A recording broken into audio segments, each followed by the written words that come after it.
In Fullmetal Alchemist 2003, Father goes out to get milk and a pack of cigarettes and never comes back. Actually, he never even shows up in the first place, which leaves us with Dante as a villain. In Mangahood, meanwhile, Father is the primary antagonist. Many people have debated about which villain is better. Despite the title of this video, I'm not really joining in on that debate. Why? Well, because my opinion is about as boring as it can get. They're both equally fine. Sometimes sitting on the fence hurts my butt, but that's just how I feel. Either way, I want to discuss these characters. Their personalities, weaknesses, and deaths do a good job of reflecting the overall themes of their respective series. So let's start with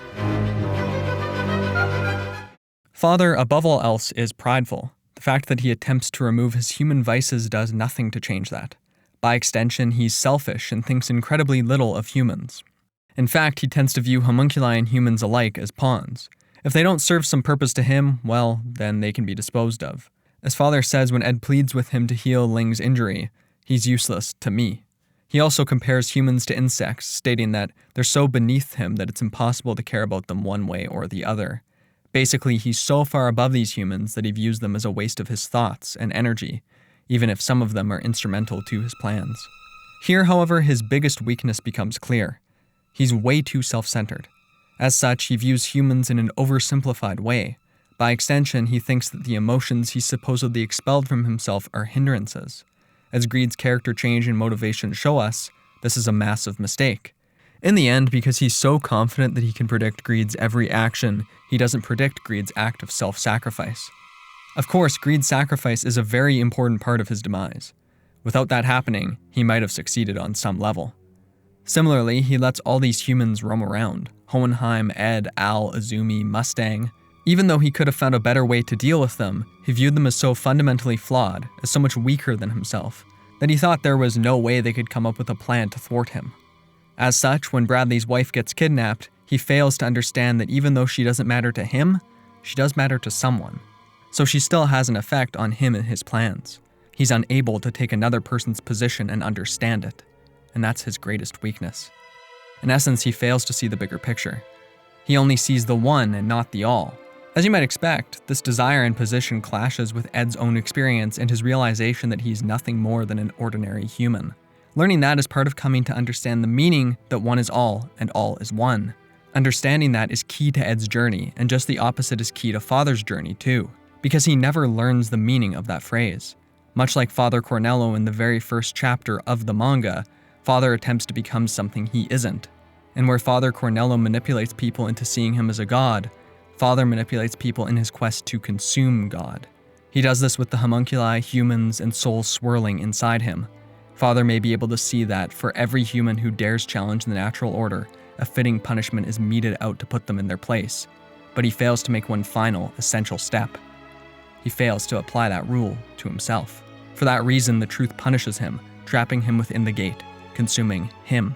So why is Father like this? Well, a chapter of the manga and about 2/3 of an episode of Brotherhood are dedicated to that.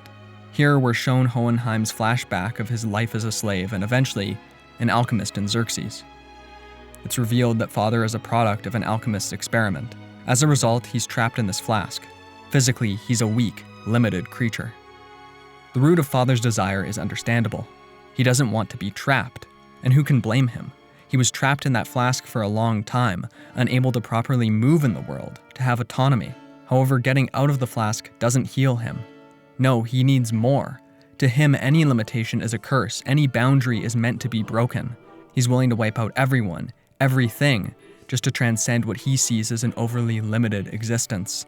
Of course, though this limits him, the truth is that this is not the source of his mental torment. What torments him is his mindset, is his focus on his limits instead of his abilities. One big question starts to get explored here though. Is there another side to Father? Is there something to him beyond this desire to rise above the truth, to become the one who consumed the all? On the surface, Father doesn't seem to understand Hohenheim's desire to have a family. However, he chooses to give Hohenheim half of the souls he gets from the people in Xerxes, to also make him a Philosopher's Stone. As far as I can tell, there are two main reasons he might have done this. First, maybe he already planned this whole thing out. Maybe he already decided to use Hohenheim as a sacrifice at that point. This way, granting him an extended lifespan is a way to guarantee that he'll still be around when Father's plan finally comes to fruition, that he'll still be a viable human sacrifice. But the other option is that he didn't already have this plan, and that he's telling the truth when he says that he's done this to thank Hohenheim for his blood. If that is the case, then Hohenheim might not be so wrong when he later asserts that Father just wanted a family of his own. Unfortunately, this potential internal conflict for Father isn't really explored beyond that. Still, it gives him a bit of depth he otherwise wouldn't have. Even if he isn't as interesting as some of the homunculi, greed and wrath in particular come to mind, he still functions well as the big bad, as the man manipulating everything from behind the curtain.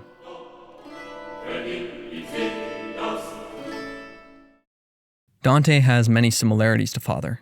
She has large aspirations. She has an immense amount of pride in herself. Her failure to understand her own limitations, the homunculi's motivations, and other humans' abilities leads to her downfall.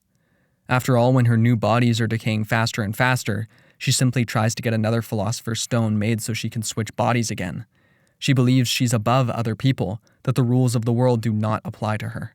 Similarly, the fact that she underestimates the homunculi, that she lies to them and has no intention of making them human, whatever that means, leads to homunculi like lust turning against her. Eventually, homunculi stop being useful to her, and she even alters Gluttony's personality because he's depressed about lust's death. This, of course, leads to her own death. On top of that, other people joining forces, like Mustang and Ed, creates a situation where she can be defeated.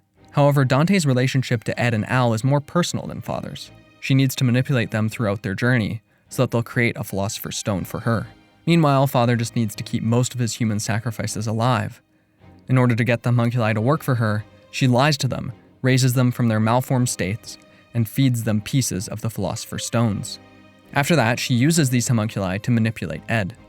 Though Father also uses the homunculi to keep tabs on all his human sacrifices, Dante makes this more personal by even using the homunculus that Ed and Al created. Though she doesn't believe in equivalent exchange, she reinforces their belief in it. This way, she hopes that they will continue to try to get their bodies back. In turn, they may eventually create a Philosopher's Stone. Unlike Father, she seems to go after Ed and Al, at least in part, because of a vendetta. Though Father knows Hohenheim, that's not the reason why Ed and Al are human sacrifices. That's just a coincidence. However, Dante hates Hohenheim because he left her for another woman and turned his back on their ideals. So she has a reason to hurt Ed and Al that goes beyond getting immortality. She can get back at her ex-lover.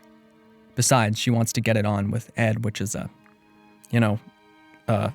uncomfortable and unfortunate and all sorts of bad things, but she wants it.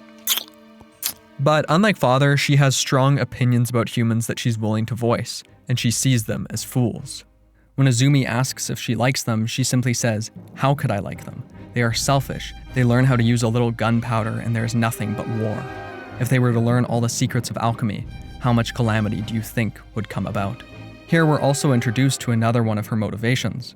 She wants to become immortal because she wants to protect the world and keep humans from doing anything foolish with the Philosopher's Stone. Of course, this is incredibly hypocritical. I mean, she's been the cause of widespread war and destruction and death, but in her mind, her means are justified. She's convinced herself that, in some weird, twisted way, she's doing the right thing. So yeah, sure, horrible things are happening, but they're less horrible than what would happen if she weren't around. From an outside perspective, it's easy to see how ridiculous this line of reasoning is. But to her, it's an irrevocable truth. Overall, Dante sees herself as above other people. In fact, she doesn't even consider herself a human. After all, when she tells Ed this whole thing about protecting the world, he tells her to cut the crap, that she's human too. But she replies by saying, "Not anymore." Again, this is much like Father, but where Father seeks to consume human souls and use their energy to even consume the truth, Dante claims that she's protecting people from their own stupidity. In the end, though, it seems clear that they both just want to transcend their own limitations. Much like Father, she stands in opposition to Ed and Al's ideals too, specifically to their belief in equivalent exchange. This is something I'll go into more detail about in a future video, but I want to discuss it a bit here. Basically, she thinks equivalent exchange is a lie made to comfort weak people, to make them feel like the world is fair. Of course, this means that she thinks that, if she's smart enough and strong enough, she can take however much she wants from others without consequence. At least on that level, she's wrong. She can't achieve immortality, regardless of whether equivalent exchange is true or not. In my opinion, one of the most important differences between Father and Dante is their backstory. Through a flashback, we get to see some of Father, but the same isn't true for Dante. Sure, this sequence is fantastic, one of my favorite moments aesthetically in the whole show, but it's still Dante saying what she thinks about herself and her past. We never get beyond that facade. We never get to see her past actions from a different angle. Now, of course, it's not necessary to see that. It's not necessary to have her backstory shown through a flashback, but I think that would have been great. I mean, imagine an episode where we get to see her and Hohenheim together, trying to create a Philosopher's Stone during the Black Plague. It would have added a lot to both hers and Hohenheim's character. There, we could have seen who they were before. We could see what exactly drove them to create the Philosopher's Stone. We could see what moment led to their separation. I think that detour from the central plot of the story would have been well worthwhile if handled correctly, and would have made Dante a far more compelling villain than she currently is. Even so, like Father, I find her to be a functional villain. She's also not as compelling as many of the homunculi, but she works, because her viewpoint and actions counter Ed's, pushing him as a character.